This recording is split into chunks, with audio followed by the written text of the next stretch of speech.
আমি ঝড়খালি সুন্দরবন থেকে এসেছি। আমাকে রয়্যাল টাইগার ধরেছিল আমার বন্ধুকে বাঁচাতে গিয়ে। ওর পরে আক্রমণ করেছিল, আমি গিয়েছিলাম ওকে বাঁচাতে, যে আমার সামনে থেকে আমার বন্ধুকে নিয়ে যাবি।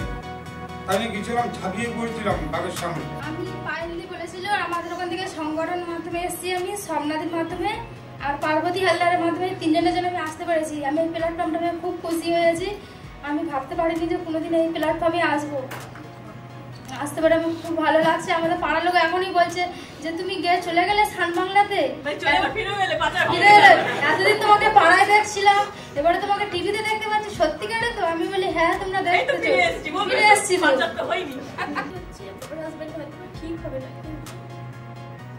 জানি আমি কতটা পাশে দাঁড়াতে পারবো। এখনো প্রচুর প্রচুর হচ্ছে খরচ, পিছনে বেডশোর হয়ে খুব খারাপ অবস্থা।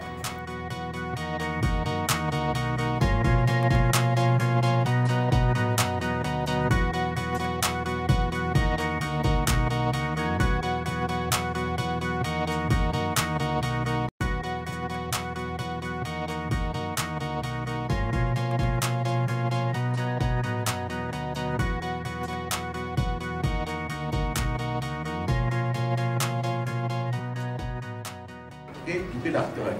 নাচ দিয়েই পর্বটা শুরু হয়েছিল এবং নাচটা ছিল ছৌ নাচ। ছৌ নাচটা হচ্ছে তখন দেখলাম ময়ঙ্কা কাপুর চুপ হয়ে গেল, সাইলেন্ট। হঠাৎ করে ওকে সামনে দেখে একদম বমকে গেছিলাম, কারণ বহুদিন ধরে আমি ভাবছি যে এইটা নিয়ে আমি যদি কখনো সিনেমা পরিচালনা করি, এই গল্প দিয়েই শুরু করব পরিচালনা করা। আজকের এই প্রেস মিটের পর হয়তো সামনের বছর দেখবো এটা নিয়ে ছবিটা বানানো হয়ে গেল, তখন আপনারা জানবেন যে আমি আগে ভেবেছিলাম। এইটুকুই, আর বাকি কি করতে পারি আমি। কিন্তু সুনিতার যা স্ট্রাগল, সুনিতার যা লড়াই, সেটা মানে আমরা এখানে বসে কল্পনাও করতে পারি। মধু তুলতে গিয়ে বাঘের মুখে চলে গেল, বর আর ফিরল না, সেই থেকে গ্রামের লোক আমাকে অলক্ষী বলে। আমরা শহরে দাঁড়িয়ে একটা কল্পনাও করতে পারি, হয়তো শহরেও ঘটে, অতটা আমরা জানতে পারি না। জীবনের পাঠ অনেক পাচ্ছি রোজ। এটা তো আমার পেশাগত কারণে তো আমি রোজগারও করছি, ডেফিনেটলি একটা টিভি শো হোস্ট করছি, মানে আমার পেশাদার জীবনে একটা ধাপ এগোনো, অনেকদিন পরে টেলিভিশনে কাজ করা। এবং আমি নন ফিকশন শো হোস্ট করতে খুব পছন্দ করি, সেটাও আমার ক্যারিয়ারের একটা, এই শোটা যেদিকে এগোচ্ছে এটা একটা মাইলস্টোন হয়ে থাকবে হয়তো বা, মনে হচ্ছে আমার। সেটা তো আছেই, কিন্তু মানুষ হিসেবে প্রতিদিন জীবনের পাঠ পাচ্ছি, এদের দেখে উদ্বুদ্ধ হচ্ছি, অনুপ্রেরণা পাচ্ছি। যে ভেঙে পড়ছে তাকে হয়তো আমি সোজা করে দাঁড় করাচ্ছি, আমি আবার মাঝে মধ্যে ভেঙে পড়ছি, তখন তারা এসে আমাকে দাঁড় করাচ্ছে। আমি একটি বাচ্চা মেয়েকে দেখে, মানে আমি জাস্ট নিজেকে ধরে রাখতে পারিনি।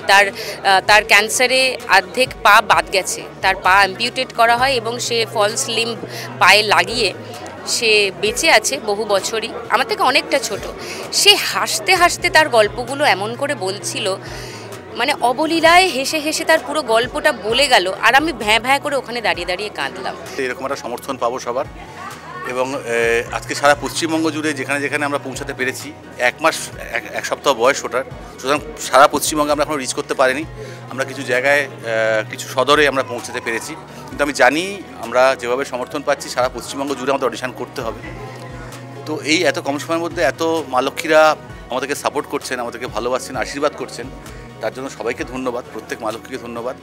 এবং এটাই যে এই শোটা যখন শুরু হয় তখন আমরা ভেবেছিলাম যে আমরা তো অনেক শো করি মানুষকে এন্টারটেইন করার জন্য, আইডিয়া করা হয়েছিল, কিন্তু সেটা অ্যাকচুয়ালি সম্ভব হলো। আমাদের যে সেলিব্রিটি গেস্টরা আসছেন খেলতে, মাসে 4টে করে সেলিব্রিটি এপিসোড হয়, তার মানে 4জন সেলিব্রিটি উইনার হন, তারা প্রত্যেকে 1 লাখ টাকা করে পান, তারা 50% করে দিয়ে যান, তাহলে মাসের শেষে আমাদের হাতে 2 লাখ টাকা থাকে লক্ষ্মী ব্যাংকে। আমরা তাই 4জন এমন মা লক্ষ্মী যাদের খুব ভালো হতো 1 লাখ টাকা জিতলে, কিন্তু জিততে পারলো না, সেরকম 4জনকে ডেকে আমরা 50,000 টাকা করে দিতে পারছি মাসের শেষে। এইটা মানে this is also a blessing. এটা আমার হাত দিয়ে হচ্ছে, আমি না থাকলে অন্য কেউ হতো, ঘটনাটা ঘটতো, বাট আমিও মাঝখানে দাঁড়িয়ে গেছি মাধ্যম হয়ে। এটা আমার জন্য একটা কিছু একটা ছিল, কোথাও লেখা ছিল এটা।